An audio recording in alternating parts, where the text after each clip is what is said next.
کہ اجڑے ہوئے دل اللہ والوں کے درد بھرے دل کے صدقے میں آباد ہو جاتے ہیں، یعنی خدا کی محبت کا درد ان کو بھی مل جاتا ہے۔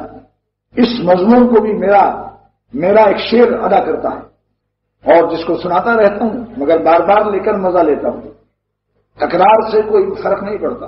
بعض لوگ کہتے ہیں صاحب وہ ایک شعر تو بارہا پڑھ چکے، میں کہتا ہوں جسمانی غذا کیوں کھاتے ہو بار بار؟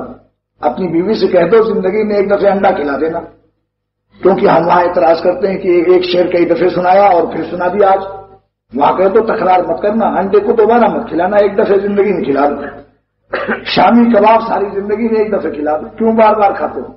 ایسے دین کے مضامین اگر بار بار سننے کو مل جائے تو سنانے والا بھی مست ہوتا ہے، سننے والے۔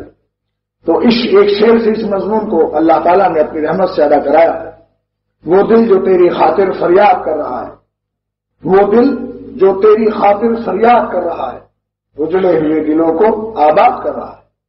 جو دل اللہ کی یاد میں مستر اور بے چین رہتا ہے، اجڑے ہوئے دلوں کو آباد کر لیتا ہے۔ میں نے عرض کیا تھا کہ ایک نبی نے پوچھا، پیغمبر نے پوچھا کہ یا اللہ آپ کو کیسا تعلق پسند ہے؟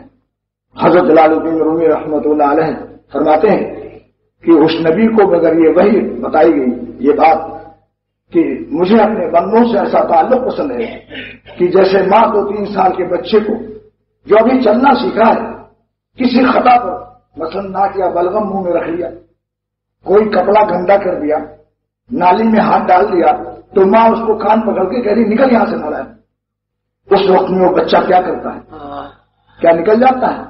میں نے آنکھوں سے دیکھا ہے کہ وہ ماں کا پیر پکڑ کے اور زور سے رونے لگتا ہے، اتنا زور سے چپٹتا ہے جتنی اس کی طاقت ہوتی ہے۔